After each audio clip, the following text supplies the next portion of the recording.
So let me finish this segment with some results for global linear models taken from McDonald's implementation of these type of models. So what I'm showing here is a table with dependency accuracy. So this is the proportion of dependencies that we propose that are actually correct. This is actually an evaluation measure we saw way back in the course. When we looked at lexicalized context-free grammars, we talked about evaluating the accuracy of a parser by looking at the number of dependencies it got correct.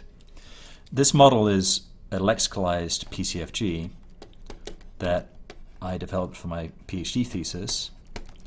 And of course, once we have a parse tree from a lexicalized PCFG, we can extract the dependencies from it using the methods I described earlier in this segment, and also the methods I described in the section on lexicalized PCFGs.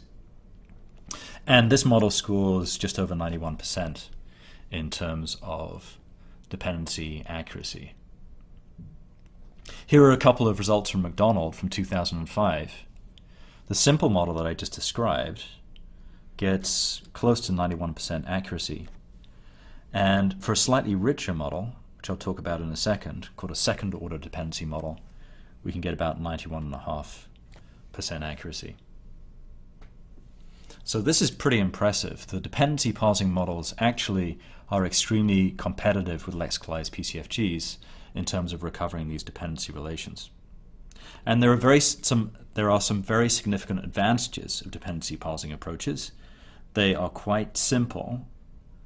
It really is just a matter of defining these features that I just showed you, implementing dynamic programming, and then finally implementing the perceptron algorithm, for example, for parameter estimation. They're not only simple, but they're very efficient, as I'd said before.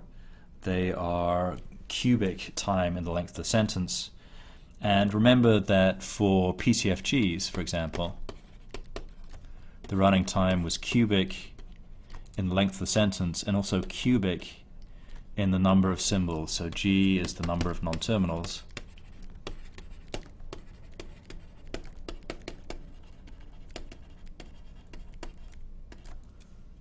And this term adds a lot. This could easily be 10 cubed or 20 cubed, 50 cubed, easily into the thousands.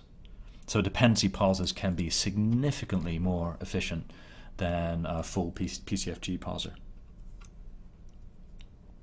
Let me just talk a little bit about extensions to what I've just described to you. There's been a lot of interest also in non-projective dependency structures. So actually defining gen to include these structures with the crossing dependencies. And for some languages, for example Czech, these kind of crossing dependencies are seen frequently, and so it's important to allow them. And that leads to a whole new research topic, which is how do we find the highest scoring non-projective structure. It turns out that dynamic programming doesn't really, actually dynamic programming can be employed in some cases, but there are also other interesting algorithms based on spanning tree algorithms, for example. Another very important extension is to look at second order and third order dependency parsing. What I mean by that is the following. So the feature vector representations I have shown you have looked at a single dependency at a time. So it looks at the single dependency in isolation from all of the other dependencies in the sentence. So we just look at this one dependency, and that's reflected because we have a local feature vector that looks at the sentence and just the identity of the head and the modifier in that particular dependency. In higher order dependency parsing, for example second order dependency parsing, we start to look at dependencies together. So we might actually have a feature which is sensitive to the fact that I have these two dependencies together in the parse tree, or maybe even these three dependencies together in the parse tree.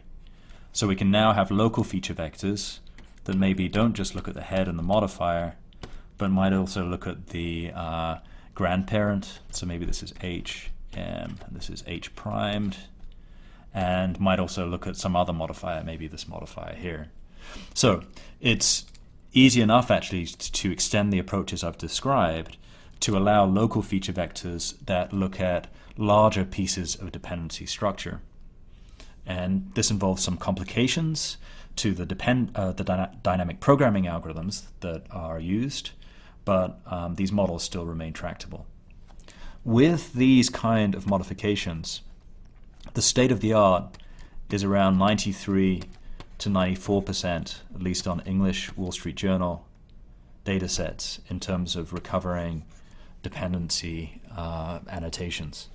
And this really is a pretty impressive level of accuracy.